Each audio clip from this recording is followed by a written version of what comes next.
À l'instar de Beissel, Nicolas Ludwig von Zinzendorf naquit en Allemagne. C'était un comte. Sa famille appartenait à la noblesse. Dès sa jeunesse, il manifesta de la piété et une grande spiritualité. Âgé de 19 ans, il alla visiter une galerie d'art à Düsseldorf, où il découvrit un tableau qui devait changer sa vie. Le tableau dépeignait Jésus sur la croix, portant la couronne d'épines. Sous le tableau se trouvait l'inscription suivante: « Tout ceci, je l'ai fait pour toi. Qu'as-tu fait pour moi ?» Le comte Zinzendorf consacra le restant de sa vie à trouver la réponse à cette question. En 1722, il permit à un groupe de réfugiés de s'établir dans son comté, dans l'est de l'Allemagne. Ces réfugiés étaient issus du mouvement religieux morave, dont les origines remontent aux enseignements de Jean Hus, mort en martyr quelques 3 siècles auparavant. Maintenant, bien que Zinzendorf fût luthérien toute sa vie, il promut un renouveau spirituel parmi les Moraves, ravivant leur foi et leur communiquant une nouvelle vision. Il devint finalement évêque au sein de l'Église morave renouvelée.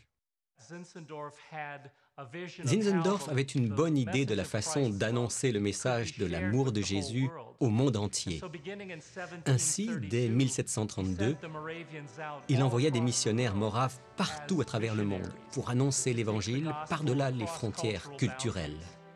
9 ans plus tard, en 1741, quelques-uns des missionnaires de Zinzendorf arrivèrent dans l'est de la Pennsylvanie pour commencer leur travail auprès des Amérindiens. Ils fondèrent la ville de Bethléem et peu de temps après, le comte arriva pour aider à organiser la communauté et poursuivre sa mission. Nicolas Zinzendorf pensait que les Premières Nations américaines constituaient les 10 tribus perdues d'Israël. Ainsi, pour qu'ils puissent vraiment devenir chrétiens, il fallait leur expliquer leur héritage juif, dont l'observation du sabbat faisait partie, bien entendu.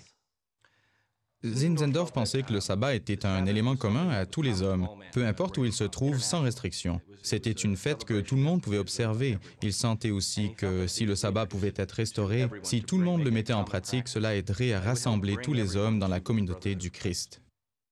Zinzendorf lui-même observait le sabbat en tant que jour de repos et de communion avec Dieu et avec les croyants.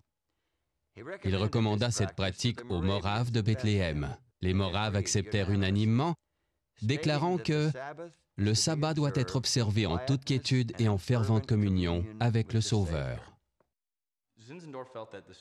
Zinzendorf pensait que le sabbat était le véritable jour de repos, et donc les Moraves s'ouvrirent à l'idée que Dieu travaillerait dans leur cœur ce jour-là.